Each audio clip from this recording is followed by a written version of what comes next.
वे दिन औंधे लेटकर प्रेम कविताएं पढ़ने और सीधे बैठकर प्रेम कविताएं लिखने के थे। वे दिन उतने ही सच्चे थे जितने प्रेम के रत जगे और उतने ही झूठे जितने प्रेम के वादे। मेरे घुटने फ्रॉक से झांकने लगे थे और रविवार को अब मां के बजाय मैं खुद सिर धो लिया करती थी। 2 लंबी चोटियों ने रिबन की कैद से आजाद होकर कभी कभार ही सही लेकिन रबर बैंड से दोस्ती कर ली थी। मुझे लगता था मैं किसी ऐसी जगह चली जाऊं जहां कोई मुझे देख ना सके और ना कोई पूछ सके कौन सी क्लास में पढ़ती हो। मेहमान आकर कहते थे इतना सा देखा था, कितनी बड़ी हो गई हो। तब लगता था तो क्या मैं हमेशा इतनी सी ही रहूं। वे दिन बीत गए थे जब मैं इतरा इतरा कर ट्विंकल ट्विंकल सुना सकती थी, लेकिन फिर भी वे दिन मुझसे अब भी दूर थे जब मैं इठलाकर जवानी जाने मन हसीन दिलरुबा गा सकती थी। मुझे हवा में उड़ने का मन करता था और मैं चाहती थी एक ऐसी सुनसान जगह होनी चाहिए जहां एक शीशा हो और ढेर सारे दुपट्टे जिन्हें सर पर ओढ़कर देखा जा सके। फैंटम की कॉमिक्स बोर लगने लगी थी और अमर चित्र का था धक, उसे तो देखने का भी मन नहीं करता था। मैं सीढ़ियों से उतरकर धीरे से आंगन पार कर निकल जाना चाहती थी ताकि आसमान में एक जोरदार पत्थर मारकर बादल में छेद कर उसे फोड़ दूं। बादल रोएंगे तो अपने आप ही मां नानी के यहां से विदा लेंगी और चिंता में कहेंगी इन लोगों के स्कूल खुलने वाले हैं। इससे पहले तो इस बोर जगह से छुटकारा मिलने से रहा। अब हम नई बिल्डिंग में पढ़ेंगे, ये सोच सोच कर ही मेरा मन बल्लियों उछल रहा था। पापा के साथ मैं बाजार में हूं। पापा सफेद कपड़े को छू छू कर देख रहे हैं। हर कपड़े की कीमत पूछते हैं और फिर दूसरा उठा लेते हैं। मेरी बेचैनी इतनी कि पूछ मत। पापा इतना भावताव क्यों करते हैं? आखिर पापा एक कपड़े को पसंद कर भाव पर भी राजी हो गए हैं। कितना निकालूं? कितना? हाँ, पापा जवाब देने के बजाय सवाल क्यों दोहरा रहे हैं? अचानक उन्हें जैसे याद आया मैं साथ ही तो हूं। इसके लिए चाहिए। कितना लगना चाहिए आप देखो। 2.5 कर देता हूं मिश्रा जी। कुर्ती थोड़ी लंबी बनवाकर दर्जी से कहिए नीचे से ज्यादा मोड़ देगा, बढ़ती उम्र है फिर खुलवा लेना। 2.5 में सलवार कमीज दोनों हो जाएगा। बड़ा पना है। आप पुराने ग्राहक हैं इसलिए इस भाव पर दे रहा हूं। पापा दुपट्टा? मैं संकोच के साथ आखिर कह ही गई। हाँ बिटिया, वो मैं अलग से देता हूं, बढ़िया शिफॉन वाला। आहा, मजा आ गया। वो तो मन में है, जोर से बोलूंगी तो पापा कहेंगे कुछ हल्का दे दीजिए, स्कूल में ही तो पहनना है, अभी तो जूते और किताबें। पापा अपनी जेब से पैसे निकालते हैं। परसों भैया आकर अपनी स्कूल ड्रेस का खाकी कपड़ा ले जाएगा। शर्ट तो पिछले साल की ही चला लेगा। मेरी ड्रेस लेना जरूरी है। इस साल से ट्यूनिक के बजाय सलवार कुर्ता पहनना होगा। पापा भी ना पूरा इतिहास भूगोल बताएंगे गुप्ता अंकल को। अब किस कक्षा में आ गई हो? सवाल वही पुराना और घिसा पिटा है, लेकिन जवाब तो देना ही पड़ेगा ना। जी नवीन। एकदम बड़ी हो गई ना मिश्रा जी, आप हमेशा फ्रॉक का कपड़ा लेने आए हो इसके लिए। पहली बार सलवार कुर्ता पहनेगी हैं? गुप्ता अंकल आधा वाक्य मुझे देखते हुए कह रहे हैं। अब भी मैंने नीले गुलाबी रंग की मिडी पहन रखी है। मैं बस मुस्कुराकर शर्मा जाती हूं। अब तो 2 चोटी करना भी जरूरी नहीं है रिबन लगाकर। मैं ये जानकारी अतिरिक्त दे रही हूं अपनी ओर से। उन्होंने इसके बारे में कुछ पूछा नहीं है, पर मैंने अब भी वही रिबन वाली 2 चोटी कर रखी है। वो मुझे इस वजह से बच्ची ना समझ लें, इसलिए मैंने उन्हें यह जता दिया। पापा और वो मुस्कुरा देते हैं। बस हम दर्जी भैया के यहां खड़े हैं। कितनी भीड़ है। बगल वाली आंटी भी खड़ी है। भैया भाभी जी के ब्लाउज कल तक दे दूंगा पक्का। दर्जी भैया के अंदर बैठा चोर बोल उठा है। उनकी आदत है, कल कहेंगे तो परसों तक भी वो कपड़ा सिलकर नहीं देंगे। अरे मैं उसके लिए नहीं आया, वो खुद आकर ले लेंगी। अभी तो इसका स्कूल ड्रेस बनवाना है। भैया थोड़ा झल्लाकर जवाब दे रहे हैं। ओह, मैं समझा आप भाभी जी के ब्लाउज लेने आए हैं। दर्जी भैया की भरी हुई निगाह मुझ पर टिक गई है। पापा ये क्या स्कूल ड्रेस कह रहे हैं? कह नहीं सकते, सलवार कुर्ता बनवाना है। दर्जी भैया नाप ले रहा है। नाप लेने के लिए छाती पर इंच टेप आते ही पापा थोड़ा असहज हो गए हैं। वो खुद ही दुकान की दूसरी तरफ देखने लगे हैं। ओह, यहां तो मम्मी के साथ आना था, पर सलवार कुर्ता सिलने की खुमारी मुझे कुछ सोचने ही नहीं दे रही है। 29 तारीख कपड़े देने की तय हुई है। थोड़ा और पहले की मेरी गुजारिश को पापा ने स्कूल तो 1 तारीख को है ना बेटा, इस वाक्य से रोक दिया है। अगर ढीला कसा हुआ तो इस पर भी पापा का कोई ध्यान नहीं है। बस वो तो हां हां की मोहर लगाकर बाहर निकल गए हैं। इन्हें क्या, कपड़े ठीक सिले हुए ना हुए तो आपको क्या फर्क पड़ेगा बेटा। पहली बात तो वो कपड़े नहीं, स्कूल ड्रेस है। कोई शादी में थोड़ी जाना है तुम्हें पहनकर, स्कूल ही तो जाना है। स्कूल जाना है तो क्या, कुछ भी चोगा झोला पहनकर चली जाऊं, लेकिन ये सिर्फ मन में ही तो बोला जा सकता है। अगर कुछ गड़बड़ हुई तो सुधरवाने का टाइम भी नहीं मिलेगा। नीति और शिल्पा तो शहर के सबसे अच्छे टेलर फेमिना से पापा की सो कॉल्ड ड्रेस सिलवा रही हैं। रात बेचैनी में कटी है। मैंने रात ही में कह दिया है, मैं कल बिना रिबन के 2 चोटी बनाऊंगी, गूंथूंगी थोड़ी नीचे छोड़कर, मम्मी रबर बैंड लगाएंगी। ताजा जिल्द की महक मैं अपने नथनों में भर रही थी। सब कुछ कोरा था, कॉपी, किताबें और ब्लैक बोर्ड भी। इबारतें लिखने के लिए अभी पूरा साल था। सब पहचाने चेहरे थे, बस एक वही अनजाना था। उसका रंग ऐसा था जैसे खेल के मैदान में गंदी हो गई सफेद शर्ट, कहीं उजली तो कहीं गंदली। ईश्वर उसके होठ, पलकें, ठोड़ी, दाएं हाथ की 3 उंगलियों और बाएं हाथ के 1 अंगूठों को रंगना भूल गए थे, या शायद उनके पास शहद का वो रंग खत्म हो गया था जिससे वो पूरा रंगा हुआ था।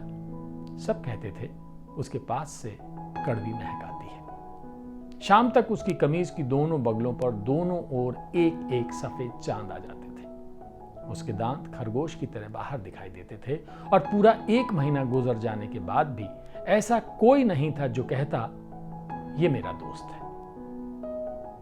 बहुत सी आंखें थी जो बहुत से चेहरों को छुप छुप कर ताका करती थी। उसका चेहरा उस ताक झांक में शामिल नहीं था। 3 दिन बीत गए थे।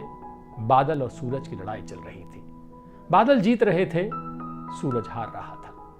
बादल समझ गए थे कि शहरी लोग गांव ज्वार की हर बात भूलते जा रहे हैं, इसलिए उन्होंने साजिश की और सड़कों को नहरों में तब्दील कर दिया। गेम्स पीरियड के नाम पर हड़काने वाले बुले सर मायूस खड़े थे। तभी एक संक्रमण फैला और हम सब के होठ फैल गए। इसका कारण आधा गंदला आधा सफेद वो लड़का था। आज हरे रंग की पुरानी स्वेटर पहने था जो इतनी बार धुल सूख चुकी थी कि रंग बस हरे होने की गवाही देता था। उसके हाथ में छोटी बड़ी ढेरों नावें थीं जो गेम्स पीरियड के साक्षी रहे मैदान में तैरने लगी। कांटे वाली नाव, स्टीमर, 2 कान की नाव, पता नहीं वो क्या क्या बना रहा था। कोरी कॉपियां जिन पर अब तक सिर्फ प्रेम की इबारतें लिखने का रिवाज था, जिल्द से अलग होकर कागज से नाव के रूप में तब्दील होती और तैरने लगती। न मेरी नजरें उससे मिली थी, ना उसने मुझे देखा। पता नहीं फिर भी क्या हुआ कि उस दिन पहली बार मैंने मां की हरे रंग की पुरानी साड़ी लपेटकर सिर पर आंचल रख लिया। रविवार को सिर धोने के बाद बिना तेल डाले चोटी गूंथ ली थी खुद से। उससे भी बड़ी बात, 1 चोटी, 1। मां ने आश्चर्य से देखा और दादी बड़बड़ा दी। एक बड़े दालान को पार करने के बाद चौक और चौक के चारों ओर कमरे। एक कमरा खास था क्योंकि उसी कोने वाले कमरे में घर का इकलौता आईना था। छोटी चाची की ड्रेसिंग टेबल। घर में वो एक इकलौती थी जो आईने में देखकर केश काटती थी। मैं देखना चाहती थी कि मेरे गालों पर छोटी छोटी फुंसियां कितनी बढ़ी या कम हुई हैं, या मां की हरे रंग की साड़ी मुझ पर कैसी लगती है। लेकिन वो सब करने के लिए दालान का पार करना जरूरी था। दालान में तो मजमा होगा। साड़ी पहनकर जाने के बजाय मैंने उसे तह कर बगल में छुपाया और तेज कदम से चल पड़ी। आधा दालान पार करते ही पापा ने आवाज लगाई, मां को बुला लाओ जरा। जी, बस इतना ही कहा मैंने। मां के पीछे पीछे जब मैं पहुंची तो वही खड़ा था। पापा ने मां को बताया कि ये उनके यहां नए आए चपरासी का बेटा है, पास ही घर है, जब कुछ काम हो तो बुलवा लेना। मेरा मन कहीं कहीं से भीग गया। वो खड़ा रहा बिना किसी भाव के, चेहरा इतना सपाट। क्या वो मुझे पहचानता नहीं या पहचानना नहीं चाह रहा? पढ़ते हो? मां का सवाल किस क्लास से होते हुए किस स्कूल तक जा पहुंचा है। स्कूल का नाम सुनते ही वो बोल उठी, ये भी वहीं पढ़ती है। उसने कोई जवाब नहीं दिया। वो रोज घर आता है, पर कभी प्रेस के कपड़े लेने या देने, कभी सौदा लाना होता है तो कभी किसी को कहीं से लाना या छोड़ना। दिन पर दिन बीतते जा रहे हैं, पर वो कभी ना स्कूल में बात करता है ना घर में। मां ही कभी कभी दया के भाव से कह देती है, एक तो गरीब घर का लड़का, ऊपर से सफेद दाग, पता नहीं कैसे चलेगा बेचारा। पर उन्हें और बेचारगी दिखाने का मौका ही नहीं दिया है उसने। छमाही परीक्षा में अव्वल रहा है वो हमारी क्लास में। मां को भी पता चली है ये बात, मैंने नहीं बताई, रज्जू भैया ने बताई। मेरी क्लास में रज्जू भैया के फूफा जी के चपरासी का बेटा अव्वल, और मैं 1 से 10 की सूची में कहीं नहीं। तो चुगली करना तो बनता है ना। मां का मुंह खुला ही रह गया। किसी काम में मन नहीं लगता तुम्हारा, कम से कम पढ़ तो लिया करो। आजकल डॉक्टर के प्रिस्क्रिप्शन की तरह दिन में 3 बार ये वाक्य बोल ही देती है। उन्हें क्या पता कि एक काम में तो मन लग ही गया है, छत पर रखे गमलों में पानी देने। वो शाम को दादा भाई की गाड़ी धोने आता है, मैं तो छत पर रखे गमलों में शाम को पानी देने जाती हूं, बस। अब वही वक्त उसके गाड़ी धोने का हो तो मैं क्या करूं? वक्त है कि गुजरता नहीं मेरा पढ़ने में।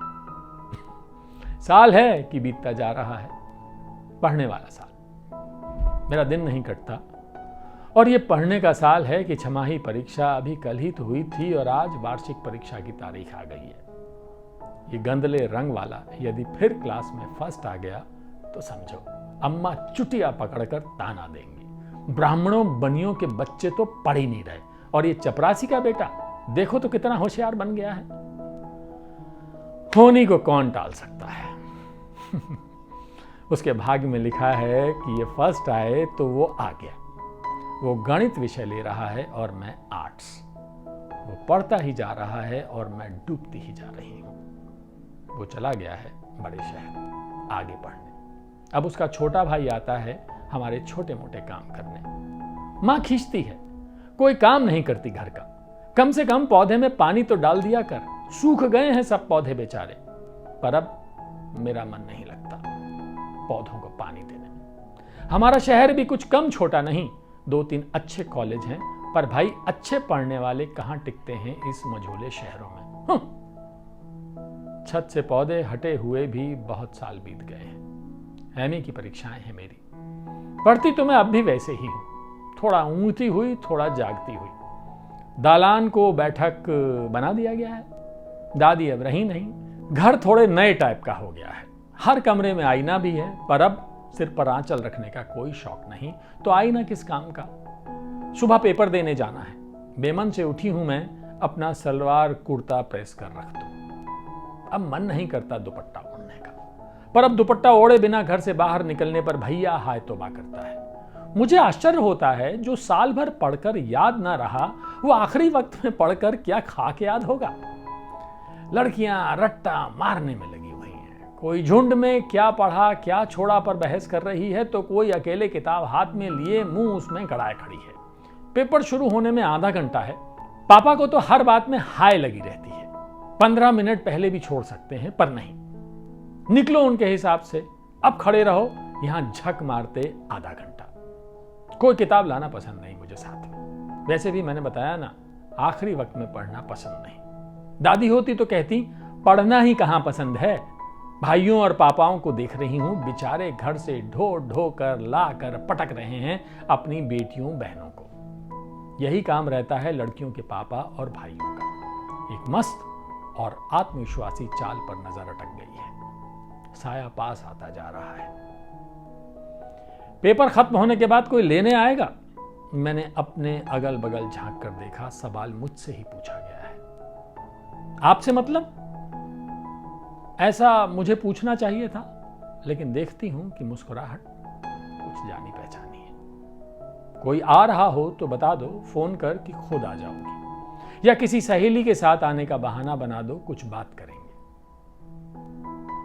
मेरी आंखों की अजनबियत कहीं खो रही है, उसका रंग अब भी वैसा ही है, खेल के मैदान में गंदी हो गई सफेद शर्ट जैसा, बल्कि अब उजली रंगत कुछ ज्यादा ही फैल गई है।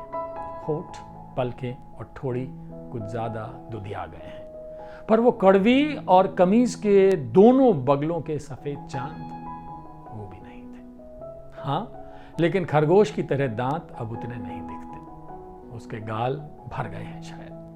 आधी चीजें तो वैसी ही हैं उसकी, मैं अब भी बौड़म की तरह उसे देख रही हूं। अभी पेपर देने जाओ, मैं यहीं दोबारा आता हूं, ठीक है? मैं ये क्यों नहीं कह रही उससे? तब तो तुमने कभी बात नहीं की, फिर इतने सालों बाद इतना अधिकार कैसे? वो और भी कुछ कह रहा है, लेकिन मैंने सुना नहीं। शायद कॉलेज का बड़ा घंटा बज रहा है, उसकी आवाज उसमें गड्ड-मड्ड हो रही है। बस मैंने इतना सुना है। अगर मना करोगी तो बुरा नहीं मानूंगा, पर मुझे पता नहीं क्यों लगता है जैसा मैं सोचता हूं वैसा ही तुम भी।